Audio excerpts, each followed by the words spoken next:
time, I witnessed an alarming increase in famine, the growing proportions of the world, epidemics of disease, hunger, war, suffering. It made very little sense in the presence of such advanced technologies.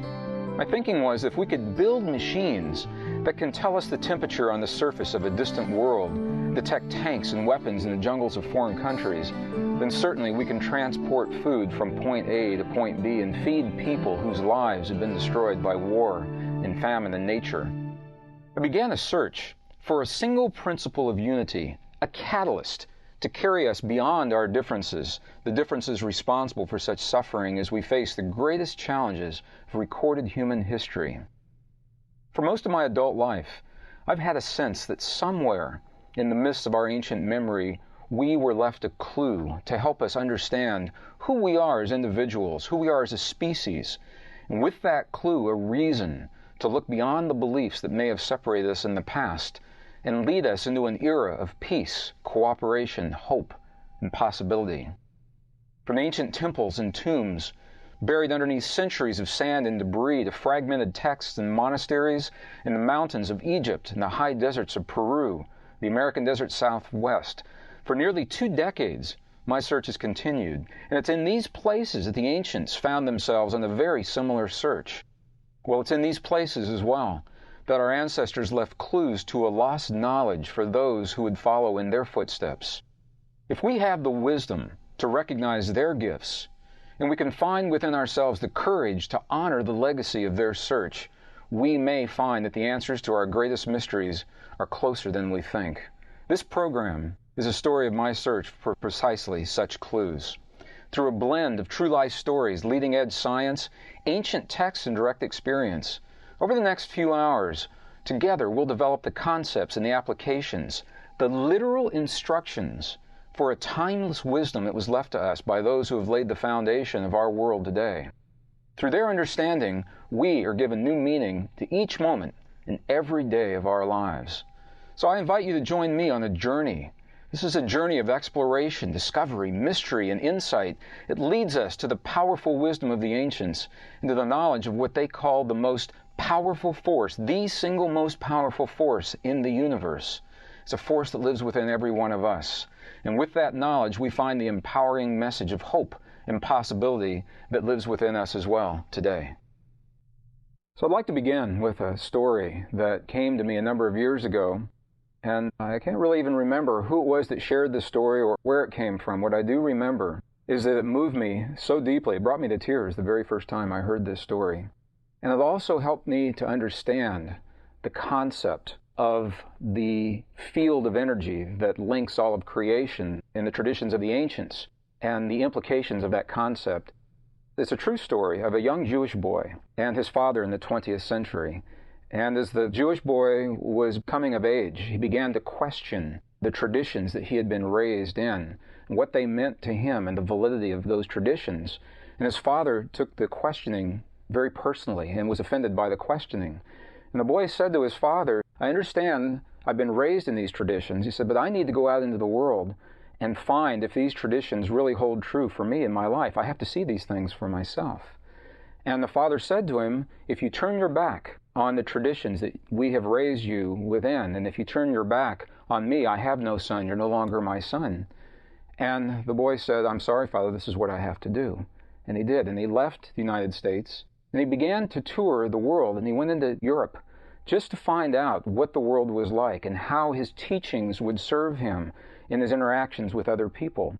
Years went by. He and his father had absolutely no contact at all. He met a girl, and they settled down, and was living a happy life in urban society. And one day, into the cafe where they were having their coffee, a friend of his walked in from America that he had not seen since he left. And they were very happy to see one another. And the first thing that his friend said to him, to the boy, he says, "I'm so sorry to hear about the death of your father." And this is the first time the young boy had heard that his father had died.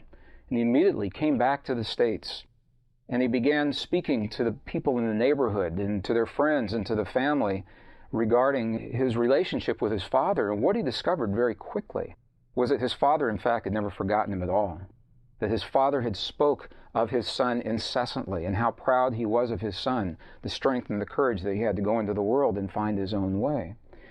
And it brought the young boy back into the roots of his Hebrew traditions, the Jewish faith. And he says, I'm going to go to the place where this belief system began, to where it all originated. He found himself in Jerusalem, and he went to a place where people performed their prayers on a daily basis. It's called the Wailing Wall, or the West Wall. And it's a fascinating wall, very ancient stone blocks with mortar that has held them together for many, many centuries. And the wall is so ancient that the mortar has begun to fall out in certain places. And in place of where the mortar has been, there are little tiny pieces of paper and scraps of cloth that are rolled up and stuffed into all of the little crevices and the nooks and crannies. And on each one of those pieces of cloth or paper is a prayer that someone has inscribed and placed. And the tradition that brought him back to where his roots had begun, the boy also inscribed a prayer honoring his relationship with his father. And as he scanned the wall with his eyes, searching for just the right place where he could leave his prayer to honor his relationship with his father, all of a sudden, a prayer that someone else had placed in an earlier time dropped out at his feet. And he bent down to pick this up, to replace it in the wall. And as he did, he happened to notice some of the writing on the prayer. And it was the writing of his father. And he opened the prayer, and what he found was that before his death, his father had journeyed to precisely the same place and had left a prayer giving thanks for his relationship with his son and the beauty that his son brought into his life. And in that moment, the boy was brought back to his roots and to the understanding that even though his father perhaps is no longer in this world, there was still that link, there was still a communication that had occurred between them. And when I hear stories like this, while I'm not surprised, I'm always in awe. I'm in awe of the process because it tells me two things.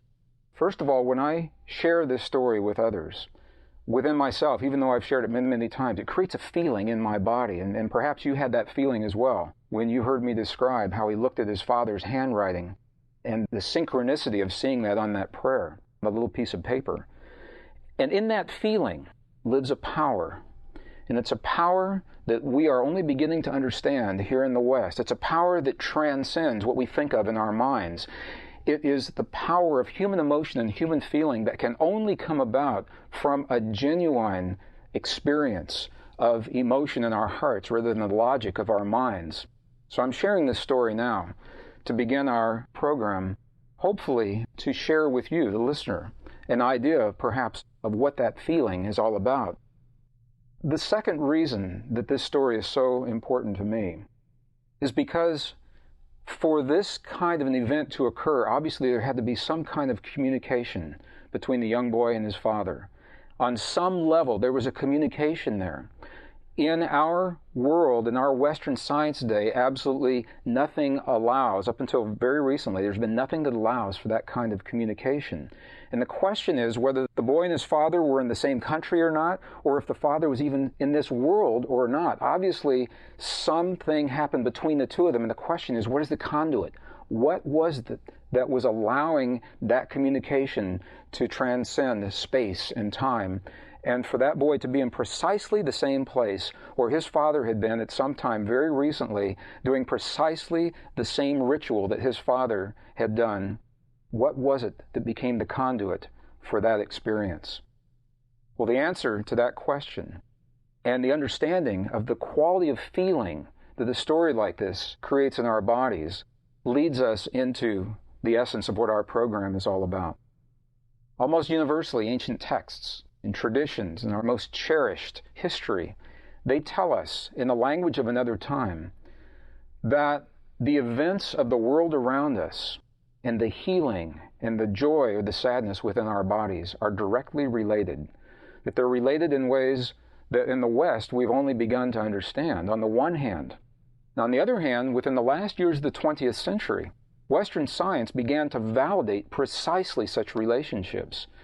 Between 1993 and the year 2000, Western science, under laboratory conditions, began to establish the fact that we are surrounded by a field of what is called unconventional energy. It permeates all of creation. It's not out there around us somewhere. It is part of us. It